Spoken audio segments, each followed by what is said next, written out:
When recovery requires you to stay broken. Friends, if you've been sober for a while and yet something still feels stuck, this is for you. Not because necessarily you want to drink again, but because you're tired of living in effort. Say you did the meetings, you did the steps, you stayed accountable, you changed your life. And for many people, programs like AA, Alcohol Anonymous, and other recovery programs are genuinely life saving. They help people stop drinking, they create structure, they create community, they create stability.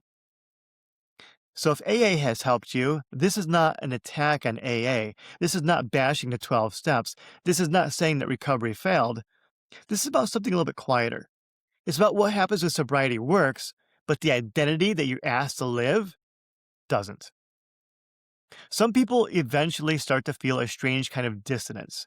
They're asked to say things like, I'm an alcoholic, or I'm an addict, or I'm powerless, or I'll be this way for life. And you know what? Maybe those words helped at first. Maybe they reduced denial. Maybe they kept you safe.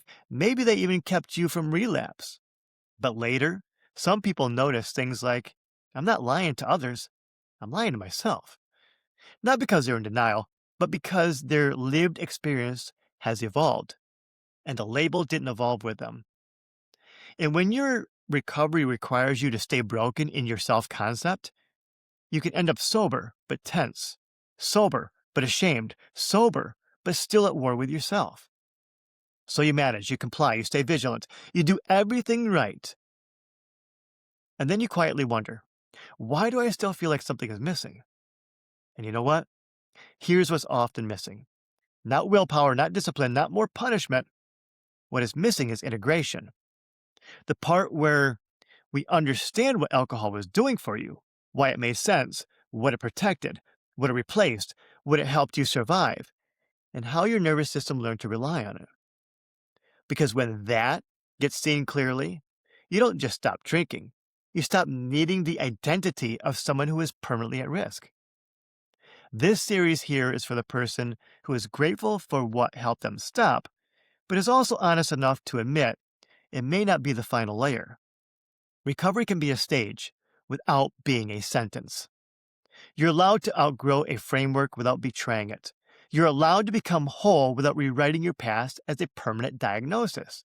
So in this series, we're going to name the stuck points people don't talk about. The place where recovery language creates resistance. The place where powerless creates dissonance. The place where labels became shame. The places where sobriety happens, but self-trust doesn't. We'll do it carefully and respectfully and honestly, because the goal is not to argue with recovery. The goal is relief. And if any part of you has been thinking there has to be another layer to all this, guess what? You're not alone. And we'll talk about what comes next.